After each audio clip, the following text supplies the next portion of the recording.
السلام علیکم و رحمت الله و برکاته. دوستان و برادران عزیز، آیا میدونستین که رسول خدا صلی الله علیه و سلم پیش از طعام خوردن چی دعا را میگفت و وقتی طعام شروع کردن چی میگفت؟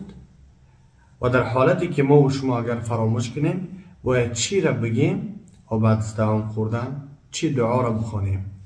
رسول خدا صلی الله علیه و سلم هر وقت که نزد طعام میشی چی میگفت؟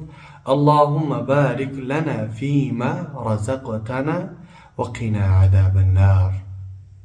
این دعا را میگفت رسول خدا صلی الله علیه و سلم و چیکار میکرد؟ و بسم الله میگفت، به طعام شروع میکرد. و برای ما و شما تعلیم میدید رسول اکرم صلی الله علیه و سلم میگه هر وقت که شما بسم الله را فراموش کردین، در دوام طعام خوردن در یادتان زد که شما بسم الله نگفتین، چی میگین؟ بسم الله فی اوله و آخره، یعنی بسم الله در اولش و هم در آخرش. خب بعد از آنی که پیغمبر خدا صلی الله علیه و سلم طعام خوردن تمام میکرد چی میگفت؟ الحمد لله الذی اطعمنا و سقانا و جعلنا مسلمین. این دعا رسول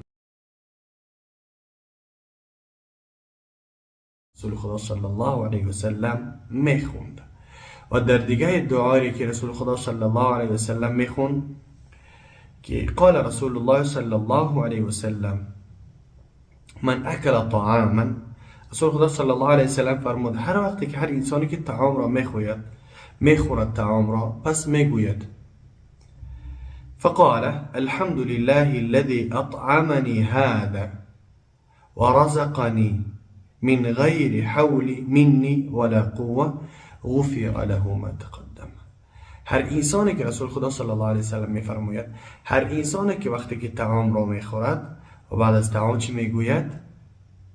الحمد لله الذي اطعمني هذا، رزق داد ما را ایرم، و رزقني من غیر حول مني ولا قوة غفر له ما تقدم.